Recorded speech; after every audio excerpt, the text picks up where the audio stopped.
So there's something I've noticed we've talked about in a whole bunch of presentations with circling the drain, so I'll just come out and say mining is good and important.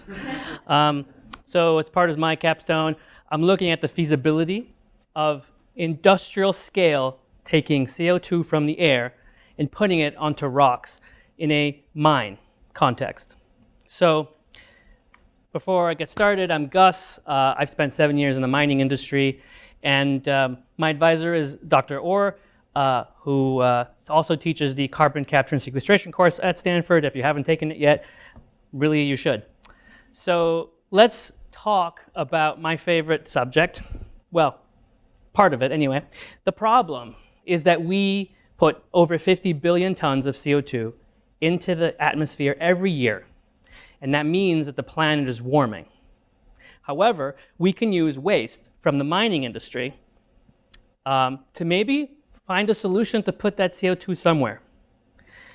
Let me talk about mining. This is a real active mine in the United States. When you fly into Salt Lake City, look on your left, it's right there.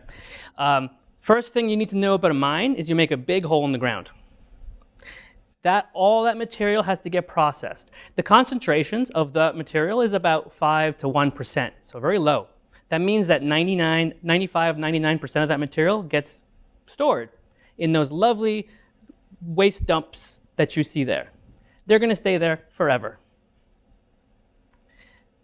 To give you some scale, there's 8.6 billion tons that get moved every year across the world just with copper tailings. And that is another mine in Baghdad, Arizona. That's the Hoover Tower at the bottom for scale. And all the waste that they processed is on the right-hand side. That's Stanford campus, sitting right on top of a big pile of waste. So, could we do something with all of this stuff? Well, actually, rocks naturally absorb CO2 in the process called weathering. And as part of my capstone, I'm working with a startup called RockFix that is trying to develop a technology that will speed this up. Imagine putting CO2 onto rocks and then putting it onto tailings facilities, rock waste dumps that are permitted, safe, monitored, where they will stay forever. Now, the idea of putting CO2 onto rocks is not new. It's probably as old as I am. Now, people have looked at nickel waste because nickel reacts real quick, and it's much easier. Now, copper, if you notice there, nickel has a reactivity of 660 versus copper 192. But you'll see that the annual production of mine waste is so much larger for copper. So if we can tap into copper waste as a way to store CO2, that's the holy grail. And the number you should remember is 1.6 billion tons of CO2 that we could take away from the atmosphere a year. Now, why is 1.6 billion tons important of CO2? Well, John, you have the answer. The IPCC has told us that we need to store 10 gigatons of CO2 every year by 2050. That's all the blue bit. That's called artificial carbon removal. We need to remove CO2 from the atmosphere. This could be up to 10% by using copper tailings. So why am I here? The Capstone project was to determine the energy and the carbon impact of operating a reactor, a version 1 of this reactor, and the deliverable was to create a process model that would help in the design of this reactor. In terms of methodology, let's dive right in. There are 3 parts to this process. It uses a temperature swing to mineralize CO2. Looks complicated, it's easy. 3 yellow numbers, 3 steps. You leach the material, then you extract the metals and carbonate it, and then you regenerate all your reagents in the back end. Very simple, right? But the step 2, what specs would we use? So working with this startup, we approached a mining company in Arizona, and they gave us their real data. The throughput was 3,000 tons per hour. They process 22 million tons a year. My goal was to look at the heating and cooling requirements for the material that we're talking about and the pumping requirements. So I did not look at agitation, reagents, or the actual capital build of the plant. So I made the model, and we got results. That's not my hand, by the way. So this plant would require 47 megawatts to run. To give you some idea, the second Stanford solar plant that's out in the Central Valley produces or is rated at 62 megawatts. So that's a lot of power to run this thing. But if you did manage to do it at a medium-sized copper mine, you could be sequestering 74,000 tons of CO2 every year. Now imagine that across every mine in copper in the world. Really interesting result. This process, according to my calculations, actually produces 5.5 tons of CO2 for every ton we put into the ground. That has to do with the electricity that we're using, and I'll come to that.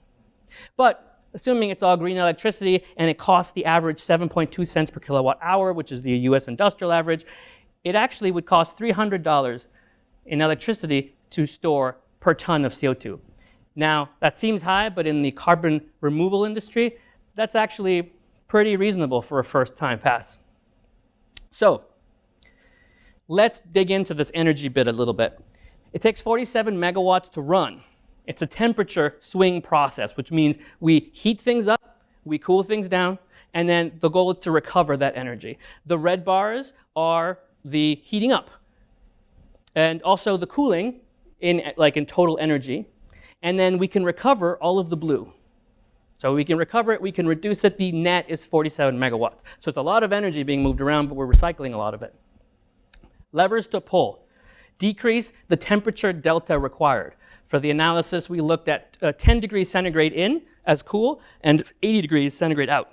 So it's a big delta. Can we reduce that? Can we improve heat recovery? The blue bars, can we make those bigger? And can we find supplemental thermal energy? You're at a mine, the sun hits it all day. Can we concentrate solar? Who knows? The second really cool finding was that the process emits more CO2 currently than it actually sequesters. And the emissions were really driven by the electricity source. The US grid is pretty intensive. We looked at the worst, which is West Virginia, not surprising, and the best North American grid, which is Quebec in Canada, also not surprising. What we noticed is huge delta, all based on where you locate this thing. So that's really interesting. But if you took a version 1.0, which is not tuned up yet, and you put it in Quebec, you would be actually sequestering CO2. So that's interesting to note. There's all these other variables that we have to pull, but more, there's a lot of work to do. So let's talk about next steps. First, we need to reduce the electricity needed, right? Because this is clearly the Achilles heel of this thing. We need to find non-grid sources of heat energy to do that. And can we locate these plants in low carbon grids? That could be putting it all in Quebec, or can we put renewables behind the meter at these mine sites? We also have to improve efficiencies. Can we reduce the material, the mass of material that we have to change from 10 degrees to 80 degrees? That's a temperature swing. And also, can we improve heat recovery by, for example, eliminating tank mixing and using more innovative ways to recover heat? And finally, if you're really going to do this as an LCA, which this is a preliminary start, but not fully, you need to understand where you're getting that CO2 source and what that impact is, and the reagents that you're using and their impact. So, what is the big picture?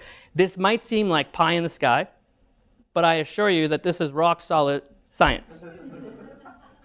And it is feasible using current science and current chemical engineering principles. And the big picture here is that they could remove gigatons of CO2 that go into the air, and currently we have no way of bringing them out of the air. I'm Gus, I love mining, and we're trying to make mining part of the climate solution. And with that, thank you, and open to questions.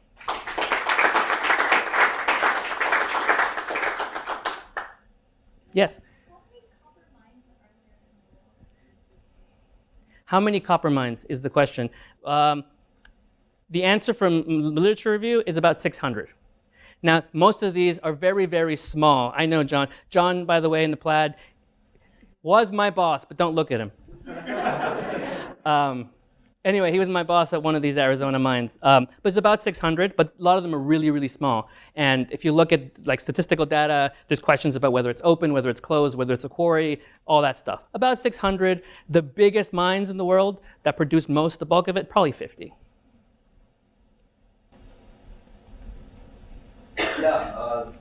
First, I love the Quebec Pride. Also, great presentations. So I particularly like that you went into the energy use and looking at the kind of full cost of using this kind of approach, and because I've been reading a lot of presentations from different industrial carbon removal companies, and it feels as if this issue of like how much energy is actually going to be needed to do this like industrial removal solution is like often kind of like a side footnote or like barely mentioned, and Frontier, which is like the big partnership between Meta and all these companies, it seems like they haven't really kind of used energy as like a criteria for kind of evaluating the different. So I wanted to get your thoughts on it. Like, what do you think of how Frontier is prioritizing like different industrial carbon removal solutions, and do you think that like people are paying enough attention in terms of industrial carbon removal to the energy requirements? And if so, how would our priorities change? Or if they are paying attention to it, what should I read that I'm not reading? A lot of questions there. The first question that I heard, and correct me if I'm wrong, but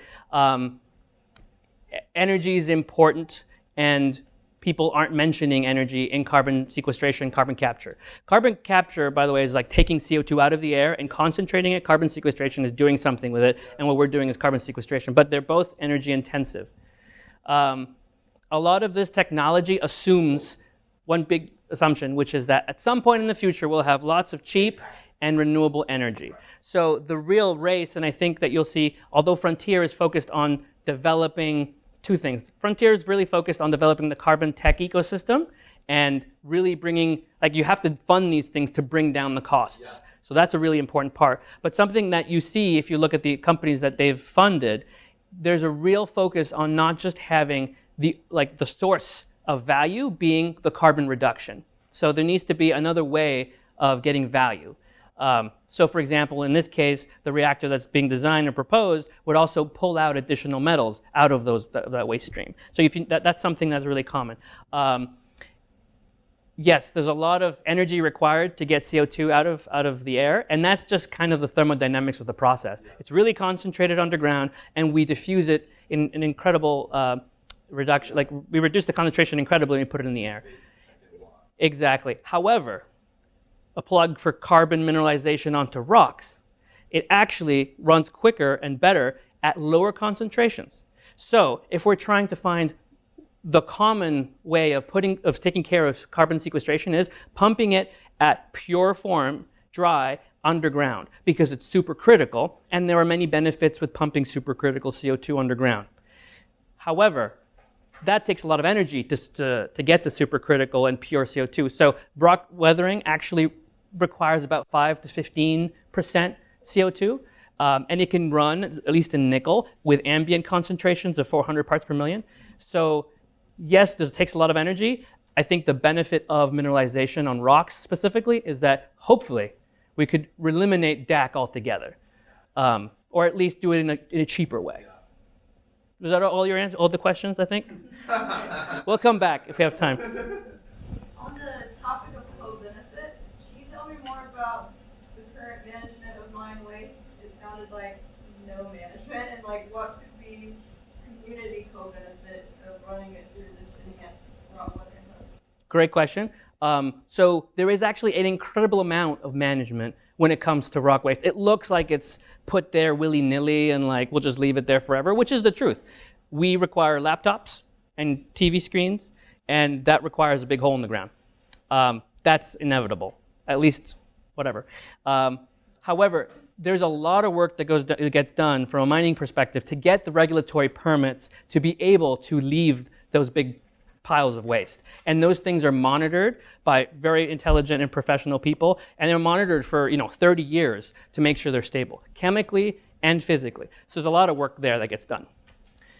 The vision that I kind of see for a process like this is, yes, this goes into the operating mine, and as the mine is processing, there's additional benefits, which could be accrued to the communities, and there's certain social business models that we've looked at, which I'm happy to talk about offline. But I think what's really interesting is the mine shuts down. There's no more of X metal that makes it profitable for the mining company. Can this reactor then get purchased by another entity, reprocess all the tailings, all the waste, and have those benefits directly accrue to, imagine like the Canadian pension plan, but for that particular community, where it's not run by the community, but it's run for the benefit of the community. So I think there's some really interesting things where the waste is just sitting there, and everyone's kind of targeting it as one particular metal. We're looking at a way to put the CO2 in, pull out various metals, and yeah, have that benefit accrue long after the mine has left. Okay, one question online. Oh. Oh, yeah, so Melissa asks, what's in it for the mines? That's a great question, Melissa. I wonder how you had such a good question. Yes, so Melissa is a collaborator at Rawfix, and she, co-founder. Mining companies are focused on a particular waste stream, a particular metal stream, right? And their entire business model is focused on one particular metal. It gets complicated just the way that the metallurgy of pulling out different metals gets more complicated, adds cost.